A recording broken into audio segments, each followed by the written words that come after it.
It works for me. All right, Austin and Lottie.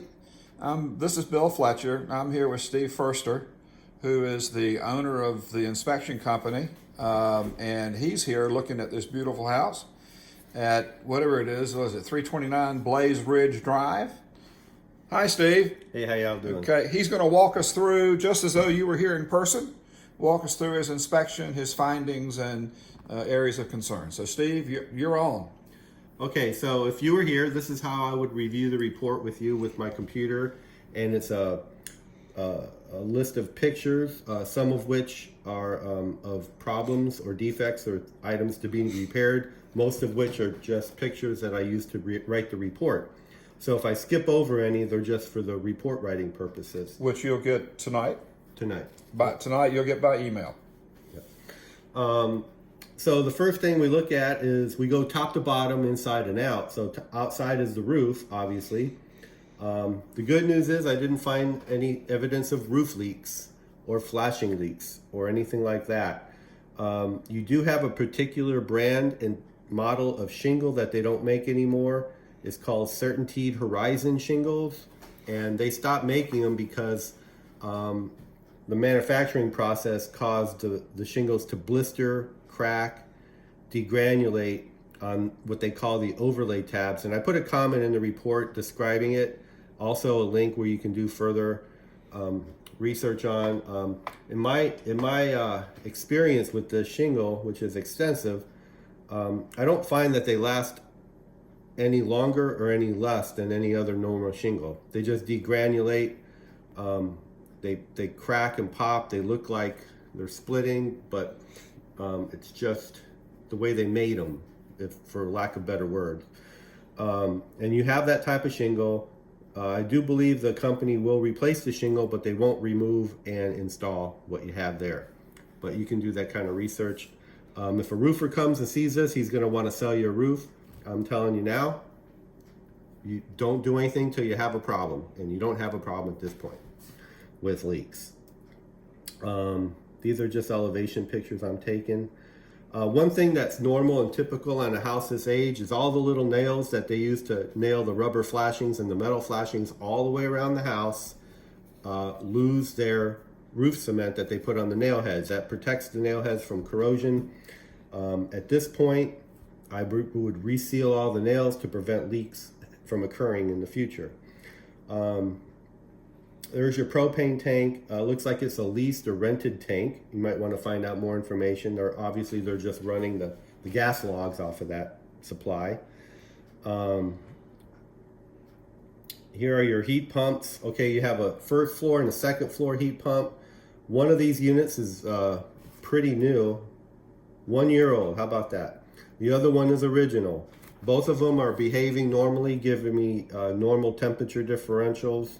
The heat strips are working when I switch them over to heat. We don't reverse the cycle into heat. We only check the backup heat strips on heat pumps this time of year. And everything seems to be normal on that. There's a lot of stuff in the garage, so we don't have complete access. Termite guy's gonna write it in his report. I'm gonna write it in mine. We just can't see the perimeter walls or the floor real well. One of the balusters on the rear deck came off. That's minor, it just needs to be re-screwed. I would have screwed it back in, but I don't have that type of nut. It's a star nut. Electric panel, everything's okay on that. Front porch. Okay, so sidewalks over time, sometimes they settle, and when they settle over a certain amount of inches or inch, we write them up as a safety hazard because you're not supposed to have a greater step at the bottom than the rest of them. The treads are supposed to be pretty even for safety purposes. It's a little nitpicky, but just about every home inspector will pick up on that, and just about every house in Raleigh does that over time. Next thing is checking out the garage door function. The reversing mechanisms work fine. The only thing I have is that they are grinding and making lots of noise during the open and close operation. That just means the rollers and the tracks need lubrication. Is it chain or Chain? is it a chain driven? I think so. Okay, all right. Here's the attic air handler, and everything looks normal up there. Here are some pictures of the attic. Again, everything looked normal up there as well. Master bathtub. The faucets need to be tightened up. The handles, that is, they're coming off. There's just a little set screw on them. Here's another knee wall attic in the bonus room with stored items. We have a couple of windows with foggy seals, and I put the locations in the report. This one's in the bonus room, the lower window. Also, on this little window on the left rear side of the little roof on the left rear side of the house, somebody was putting up ladders, probably during construction, kind of gouged the shingles a little bit. Again, they didn't show any signs of leakage, but they are gouged. They don't have the pilot light lit for the fireplace, which is a pretty typical thing in the summertime around here. I'm not allowed to light pilot lights or turn on gas valves, so just have them demonstrate it and show you that it works. Bay window in the kitchen. These two windows have bad seals up at the corners. I might add that I did open all the windows I can physically stand in front of, did operate normally with open and close. And then here we are in the kitchen, checking all the fixed appliances. The microwave has a crack at the door at the corner where the handle attaches. Still works, but it is broken up there. I will write that up in the report. Now I'm in the crawl space. As you can see, there weren't a lot of pictures inside. Your picture changed. There weren't a lot of pictures inside, obviously, because the house is in really good condition inside, well taken care of. So outlets, switches, plumbing fixtures, toilet, shower, anything I didn't mention already was inspected and checked out fine. Here's your water heater. They do have a blanket around it, insulation blanket. I pull it off in a minute and take a picture of the data plate for you. Right there. So here's the air handler in the crawl space. Now what happened in the crawl space is they did have a moisture or humidification issue at one point that was probably let go too far. And then somebody had to come in and do a mitigation for surface growth mold. And that's when it's like I call it 18% mold, because that's what the moisture content of the wood is when it grows in the atmosphere in there is 18%. And it is harmless. It doesn't hurt the wood. I guess if you ingested a cup of it, you might get sick, but it is a harmless type of spore. It basically just wipes off the wood, and that's what they did. They wiped it all off the wood and probably bleached it, and then they put new vapor barrier down, closed the vents, and stuck a dehumidifier in there. And everything appears to be working harmoniously right now after looking around.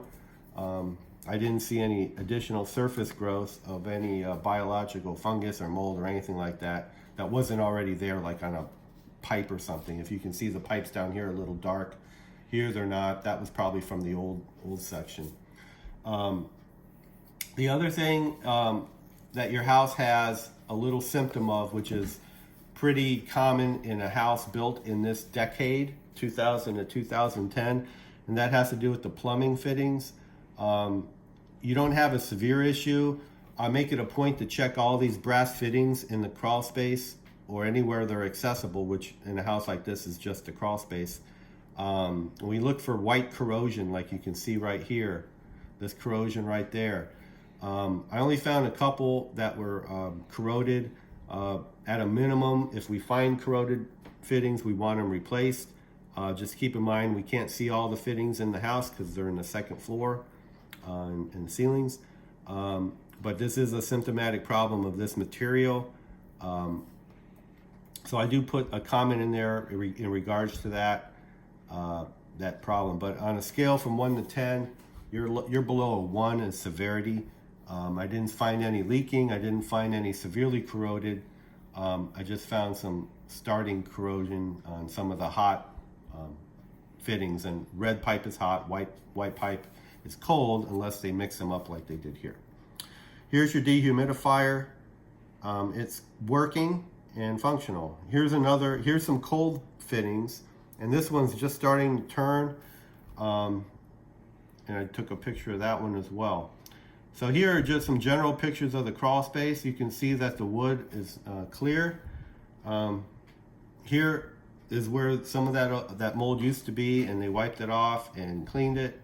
And basically, the way mold works is if you get rid of it and get rid of the water source, the humidity source is gone.